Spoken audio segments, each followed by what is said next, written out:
মানুষের ইচ্ছাশক্তি আর বিশ্বাস যে তাকে ঠিক কোথায় নিয়ে যেতে পারে তার এক জীবন্ত উদাহরণ হাফেজ মোহাম্মদ আলাউদ্দিনের জীবন কাহিনী। চলুন আজ আমরা এমন একজনের অবিশ্বাস্য যাত্রার সাক্ষী হই যা আমাদের নিজেদের সম্ভাবনার সীমানা নিয়ে নতুন করে ভাবতে বাধ্য করবে। একবার ভেবে দেখুন তো, ২০ বছর বয়সে যখন আমাদের মস্তিষ্ক অনেকটাই পরিণত, তখন একজন দৃষ্টিহীন মানুষ মাত্র ৮ মাসে পুরো পবিত্র কোরআন শরীফ মুখস্থ করে ফেলছেন। এটাকে তো আধুনিক যুগের একটা মিরাকুলই বলা চলে, তাই না? কিন্তু এই অবিশ্বাস্য সাফল্যের পিছনের গল্পটা সেটা কিন্তু শুরু হয়েছিল অনেক কষ্ট আর বঞ্চনা দিয়ে। আলাউদ্দিনের জীবনের শুরুটা কোনোভাবেই সহজ ছিল না। কথাটা শুনতে যতটাই অবিশ্বাস্য লাগুক, এটাই সত্যি।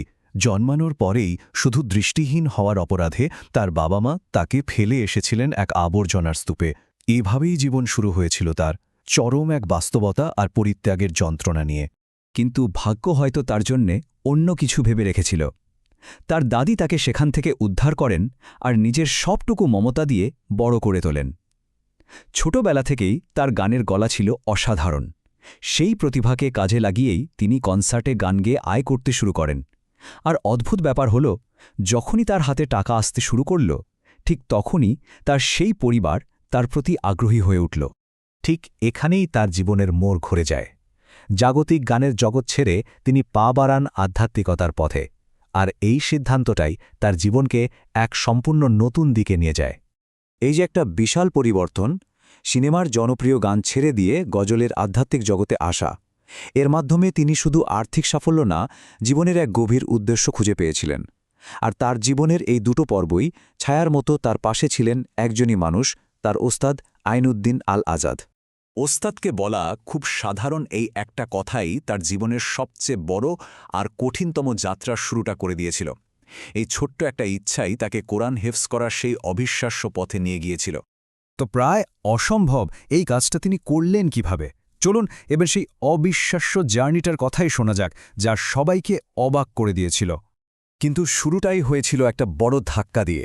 মাদ্রাসার শিক্ষকরা একজন দৃষ্টিহীন ছাত্রকে পড়ানোর ঝুঁকি নিতেই চাচ্ছিলেন না। তারা কিছুতেই তাকে ভর্তি করতে রাজি হচ্ছিলেন না। কিন্তু তার ওস্তাদ আইনউদ্দিন হাল ছাড়েননি। তিনি জোর দিয়ে বলেন যে যা লাগে দেবেন, তবু আলাউদ্দিনকে পড়তেই হবে। আর তার শেখার গতি, সেটা তো ছিল এক কথায় অবিশ্বাস্য। মাদ্রাসায় ভর্তির প্রথম দিনেই তিনি ৫ পৃষ্ঠা মুখস্থ করে ফেলেন, আর মাত্র ৩ দিনের মাথায় মুখস্থ করে ফেলেন কোরআনের পুরো এক পারা, মানে ২০ পৃষ্ঠা। তার শিক্ষকরা তো রীতিমতো অবাক। তার শেখার পদ্ধতিটাও ছিল সবার চেয়ে আলাদা। কোনো ব্রেল নয়, কিচ্ছু না। তিনি শুধু তার অসাধারণ শ্রবণ শক্তির ওপর নির্ভর করতেন। মোবাইলে অডিও প্লেয়ারে কোরআনের একটা পৃষ্ঠা মাত্র একবার শুনতেন, আর সাথে সাথেই পুরোটা নির্ভুলভাবে বলে দিতে পারতেন। তার এই মেধা যে শুধু কোরআন মুখস্থ করার মধ্যেই সীমাবদ্ধ ছিল না, তার একটা উদাহরণ দেই। তিনি প্রায় ৭,৫০০-এরও বেশি ফোন নম্বরে মুখস্থ বলতে পারতেন। ভাবা যায়? এটা প্রমাণ করে যে আল্লাহ তাকে কি অবিশ্বাস্য এক প্রতিভা দিয়েছিলেন। কিন্তু এই অসাধারণ জার্নির পেছনে ছিল অকল্পনীয় কষ্ট আর ত্যাগ। দিনের পর দিন প্রায় না ঘুমিয়ে পড়াশোনা, গন্ধযুক্ত ভাত আর পানির মতো তরকারি খেয়ে থাকা, এমনকি একবার শুধু আর কত বাকি জিজ্ঞেস করার জন্য তাকে এমন মার খেতে হয়েছিল যে হাসপাতালে ভর্তি হতে হয়। এই কঠিন যাত্রায় তাকে মোট ২ বার হাসপাতালে যেতে হয়েছিল। আর এরপর আসলো চূড়ান্ত পরীক্ষা, তার স্মৃতিশক্তির এক ম্যারাথন পরীক্ষা বলা যেতে পারে। বৃহস্পতিবার সকাল থেকে শুরু করে শুক্রবার দুপুর পর্যন্ত একটানা ২৫ পারা কুরআন একটাও ভুল ছাড়া তেলাওয়াত করে তিনি প্রমাণ করে দিয়েছিলেন যে তিনি সফল। কিন্তু হাফেজ হওয়াই তার জীবনের পরীক্ষার শেষ ছিল না, বরং এটা ছিল নতুন এক অধ্যায়ের শুরু, যেখানে তাকে ভালোবাসা, সম্মান আর হারানোর মতো নতুন চ্যালেঞ্জের মুখোমুখি হতে হয়েছিল। সাফল্যের চূড়ায় পৌঁছানোর পরপরই তার জীবনে নেমে আসে সবচেয়ে বড় আঘাতটা। এক মর্মান্তিক সড়ক দুর্ঘটনায় তিনি হারান তার প্রিয় উস্তাদকে, সেই মানুষটাকে যিনি প্রথম দিন থেকে তার উপর বিশ্বাস রেখেছিলেন আর তাকে এই পর্যন্ত নিয়ে এসেছিলেন। এই শোকের পরই তার জীবনে আসে আরেকটা বড় পরীক্ষা। প্রশ্নটা হলো, ভালোবাসার জন্য কেউ কি তার এত কষ্টে গড়া পেশাটাকেও ঝুঁকির মুখে ফেলতে পারে? ঘটনাটা হলো, তিনি একটি মাদ্রাসায় শিক্ষক হিসেবে যোগ দেন। সেখানে মাদ্রাসার পরিচালকের ভাতিজি শিল্পীর সাথে তার পরিচয় হয়। দুজনের মধ্যে একটা সম্পর্ক তৈরি হয়, যা গোপন থাকেনি। আর এই ঘটনাটা জানাজানি হতেই মাদ্রাসায় এক বিরাট বিতর্কের জন্ম দেয়। যখন সবাই তার বিরুদ্ধে, যখন তার চাকরি হারানোর ভয়, ঠিক তখন মাদ্রাসার কমিটির সামনে দাঁড়িয়ে তিনি যে কথাটা বলেছিলেন, সেটা তার চরিত্রের দৃঢ়তা বুঝিয়ে দেয়। তিনি সাহসের সাথে নিজের ভালোবাসার পক্ষে দাঁড়িয়েছিলেন।